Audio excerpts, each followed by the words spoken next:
Assalamualaikum warahmatullahi wabarakatuh.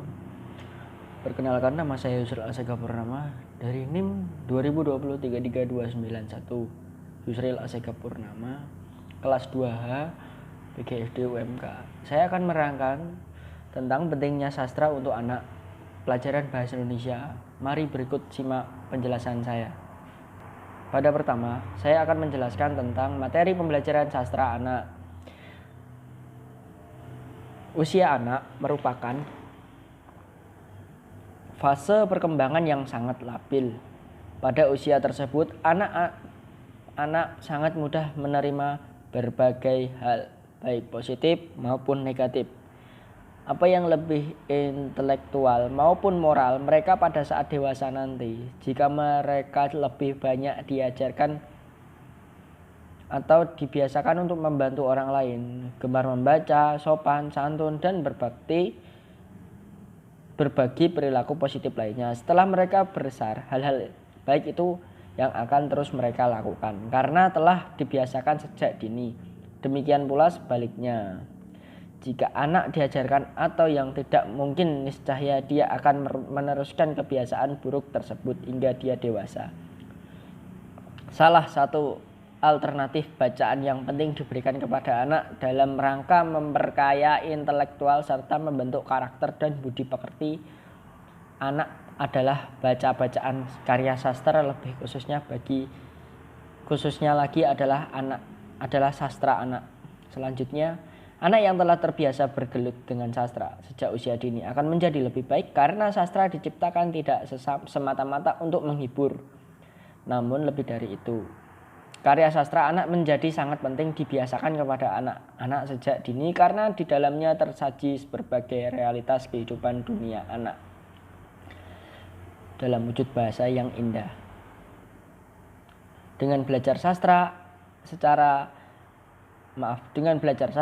anak-anak secara tidak langsung dididik untuk meneladani berbagai nasihat, ajaran maupun moral yang disampaikan dalam karya sastra. Selanjutnya, pada pandangan taringan terhadap 6 manfaat sastra terhadap anak-anak. 1. Sastra memberikan kesenangan, kegembiraan, dan kenikmatan kepada anak-anak.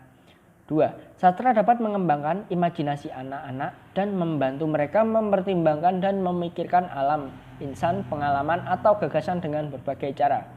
3. Sastra dapat memberikan pengalaman-pengalaman aneh yang seolah-olah dialami sendiri oleh para anak. Sastra dapat mengembangkan wawasan para anak menjadi perilaku insani. Sastra dapat menyajikan serta memperkenalkan kesetaraan pengalaman kepada para anak. 6. Sastra merupakan sumber utama bagi penelusuran warisan dari satu generasi ke generasi berikutnya. Sastra adalah sesuatu yang menjadikan kebutuhan bagi setiap manusia. Sastra anak sebagai karya sastra yang menempatkan sudut pandang anak sebagai pusat penceritaan secara sadar atau tidak sadar. Kehidupan kita selalu dikelilingi dengan sastra. Pendidikan sastra sudah diterapkan sejak masih kecil. Merupakan karya sastra yang mulai diperkenalkan kepada kita sejak dini di dalam rumah sampai kita mulai mengenyam pendidikan formal di sekolah sebagai salah satu mata pelajaran yang wajib. Ada beberapa alasan perlunya pembicaraan genre memberikan kesadaran kepada kita bahwa pada kenyataan terhadap berbagai genre sastra anak selain cerita atau lagu-lagu bocah yang telah familiar atau telah dikenal dan diakrabi. Elemen struktur sastra dalam setiap genre berbeda. Dapat dimanfaatkan untuk memindahkannya bagi anak. Masalah dalam penyajian sastra menimbulkan banyak masalah karena pengajar atau orang dewasa sering menyamakan dirinya dengan anak. Sastra anak mempunyai beberapa fungsi khusus, melatih dan memupuk kebiasaan membaca pada anak. Jika anak telah terbiasa membaca bacaan anak, maka akan merangsang kebiasaan atau hobinya untuk membaca buku-buku pelajaran dan buku umum lainnya. 2. Membantu perkembangan intelektual dan psikologi anak.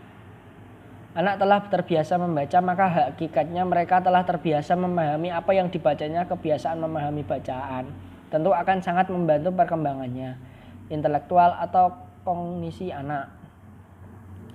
1. Mempercepat perkembangan bahasa anak. Perkembangan bahasa anak berjalan secara terhadap seiring dengan perkembangan fisik dan pikirannya. Kematangan berpikir sangat menentukan perkembangan bahasa anak, demikian pula sebaliknya. Perkembangan bahasa sangat menentukan kematangan berpikir anak. 2. Membangkitkan daya imajinasi anak. Imajinasi memang dapat diartikan sebagai imajinasi dalam sastra. Tidak sepenuhnya berisi khayalan tanpa atau kaitan dengan realitas. Imajinasi dalam sastra tidak lain hanya sebuah media untuk mengekspresikan pikiran dan perasaan pengarangnya. Selanjutnya, cara menyajikan sastra ke anak. Sastra merupakan serapan dari bahasa Sanskerta atau sastra, yang berarti teks mengandung instruksi atau pedoman. Dari kata sas berarti instruksi atau pengembangan kemampuan bersastra di sekolah dasar dilakukan dalam berbagai jenis bentuk melalui kegiatan mendengarkan, berbicara, membaca, dan menulis ajaran tra yang berarti alat atau sarana.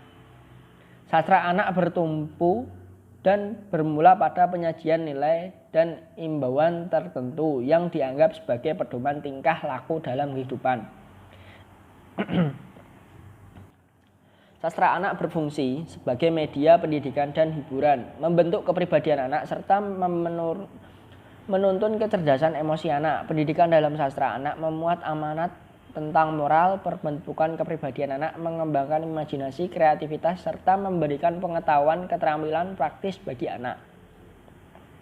Fungsi hiburan dalam sastra dapat membentuk anak merasakan bahagia atau senang membaca, gembira mendengarkan cerita ketika dibacakan atau dideklamasikan, mendapat kenikmatan atau kepuasan batin sehingga menuntun kecerdasan emosinya. Tujuan pembelajaran sastra di SD. Pembelajaran bahasa sastra di Indonesia di SD lebih diarahkan pada kompetensi siswa untuk berbahasa dan berapresiasi sastra. Pengetahuan tentang sastra hanya sebagai penunjang dalam mengapresiasi. Pertanyaan pembelajaran sastra tersebut dapat dilihat bahwa kegiatan apresiasi menjadi tujuan utama dalam pembelajaran sastra. Ialah kegiatan apresiasi sastra bukan hanya sekedar pengetahuan teori sastra.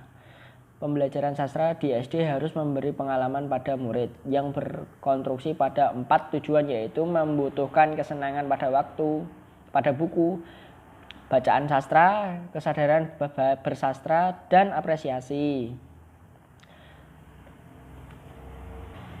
Demikian presentasi saya. Terima kasih. Wassalamualaikum warahmatullahi wabarakatuh.